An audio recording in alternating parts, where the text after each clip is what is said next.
Hey everyone, welcome back to another exciting episode of Tech and Production. Today I, Bancroft, will be bringing you my take, finally, on Draftbox 6 Slug. Um, yeah, it was very interesting. I took it to locals, definitely did a misplay there. I had the wrong super combo in there and completely forgot about that. So I've made the adjustments there. I've also done some few minor tweaks and I've looked up some inspiration from some other creators. So the main one actually was Android. I saw that they ran Assimilate. I didn't even think about that one, so I put that in this deck as well. I feel like it's a good idea if you're playing Lord Slug, especially with all the 1 and 2 drops in there that could benefit from it. So, like always, if you enjoy the content, hit that like, subscribe button. Don't forget that bell for notifications as well. And let's get into this profile. Lord Slug. Activate main once a turn, you take 1 life, gives you the leader crit, which is pretty awesome. Also helps with self-awakening. When your life is 4 less, you draw 2 to awaken. From here on out, every swing draws you a card, and you can remove a card from your hand to have your opponent do the same, which can come in handy down the road in case you want to play another card. So that's the leader. Next, we go into the only Unison I feel like playing in this deck, and the reason why I'm going this route, because I'm trying to test a going wide variant with this deck. Now, haven't had a chance to truly test this variant, unfortunately. I'm taking it to my locals today. That's why this video is getting posted later today, so people at the shop won't see my profile until it's too late. So hopefully it gives me some form of assistance there. So by going wide, we play the 1-drop Demigirl, which if you're not familiar with Demigirl, when Demigirl would take damage, you can instead take a card from your life, add it to your hand, instead of making it reduce, or instead of it losing a marker. But typically you do +1, give it plus 10,000 power, or -3 to KO, I think 2 battle cards. Choose to 1 of your opponent's battle cards, KO it, and then choose up to 1 of your opponent's battle cards with energy cost 3 or less, ignoring barrier, and KO it. So it's not bad if you have to do it that route. I haven't had a chance to use it that way yet. Because we have the Unison, we get a couple of free cards to play. One being the Frieza Charismatic Villain, which KOs, it's a counterplay that KOs a 7-drop or under. And the Dormant Potential Unleash, which is the Green's Good Negate. So it doesn't stop the attack going through, but makes your opponent only be able to attack 1 more time from here on out.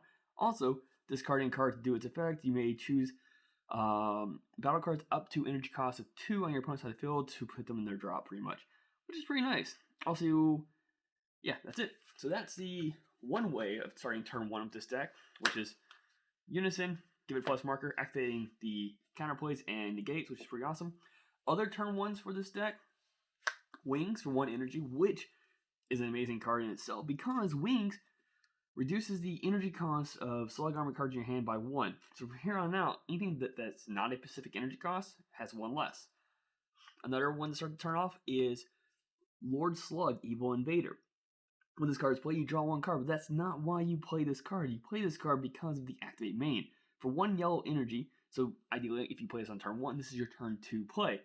You choose 1, and it's either the first one, which in my opinion is always the one you go for.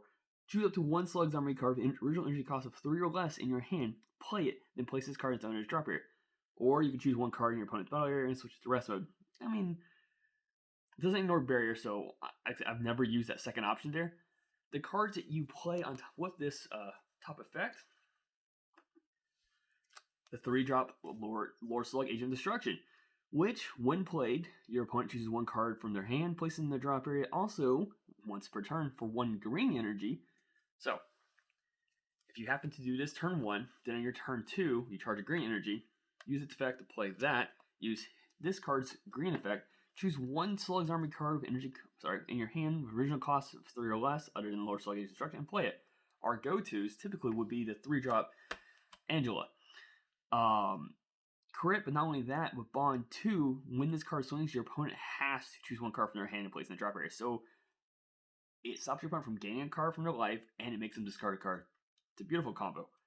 But other targets, in case we need to go this route, I do currently play 3 of the yellow version, which also has crit, which is nice, but the Bond 2, if your opponent has 4 more cards in rest mode, when this card attacks, your opponent chooses 2 of their cards in rest mode, and it can't be switched to active mode until the start of your next turn. Now, if you're able to focus on the opponent's board before bringing this out, and it's like, okay, cool, you play this now, you have to choose between your energy, your leader, maybe a Unison, you're not really sure, but it definitely hurts early game. And by early game, of course, turn 2 if they have a Unison and a leader on board and whatnot. Just trying to maximize that. If it's late game, may not be as beneficial, but still has possibility of being putting in some good work. And the last 3-drop we go with is the Lord Slug 3-drop, which unique barrier, bond 2. When this card's in rest mode, your opponent can't add cards from their deck to their hand using non-leader skills. So that pretty much shuts down everything that draws for them. For 1 yellow energy, if you're it's active main for 1 yellow energy, helps you actually go and play up 1 slug army card with energy cost of 1 from your deck. So if you don't happen to have a wings or the 1-drop Lord Slug in your hand, if you charge a yellow card, you could play its activate main to play those 2 cards off just fine for you. So let's put those aside. Next, for possible turn 1 plays as well, we play 2 of the Zerlum. I always get his name messed up for some reason, but it's a free play blocker as long as you have Lord Slug in your battle area or in your leader area. And since Lord Slug is our leader, that card is free to play. Because this is a yellow-green variant, I'm definitely playing Xeno Stealth, so when we get to that point, I'll talk about it then. But if you don't have the cards you need, throwing this down for free is always a nice way of getting Xeno Stealth out as well. And last but not least, for my turn 1 plays, if possible, Assimilate. I talked about it earlier a little bit, but this is such a great card because it costs 0 to play, and it searches a card in your hand, so it just replaces itself and thins your deck out. And the cards we kind of already gone over a little bit, but the ones you would look for is up to 1 green or yellow Manic unit of energy cost 2 or less from your deck. So, you go for the blocker, you go for the wings, the Lord Slug 1-drop, or my personal favorite, you go for the super combo. So like during late game, if you draw into that, you're like, oh man, I wish I had a super combo to help me out for next turn or something like that. I'm like, cool, just use that, pull the super combo to your hand, works out great. Or you can search for, and the super combo also in this case, since this is the BT4 one, it works if your life is 5 or less. And if your leader card's green with that game, which it is, yeah. The other option for Assimilate as well, or another option, is Lord Slug Return to Form. When you play this card, choose up to 1 Slug Army card from your deck with energy cost of 4 or less, and add it to your hand. So, this is typically, if I have wings on the board, my turn 2 play right here. Because what I will do is on turn 2, you play that card, you go through your deck, and you can search for any of those other cards we've already gone over, all the 3-drops, the 1-drops, the 2-drops, but I want to get this 4-drop into my hand at some point. So I only play 2 because there's ways of searching it and bringing it to my hand. But the Bond 2, if your leader card is Slug's Army, choose up to 1 Slug Army card in your drop area, energy cost of 3 or less, and play it. Then choose up to 1 of the energies and switch it to activate. So my turn 3 of wings on the board, I can play this card. And once again, you flood the board with any of these 3 drops. Now typically, I go for the Lord Slug because then when you resend 1 energy, you resend a green, and you use that to play in the other 3 drops just fine. Typically, you go for the green Angela. Now, once this guy's on the board, you have a few options. Technically, you have both these guys on the board at that point too. You can either do Successor for 1 green energy, go into the 6-drop Lord Slug, which when this card when it's removed from battle area, you have to just put it to your warp, which is fine, but it has double strike.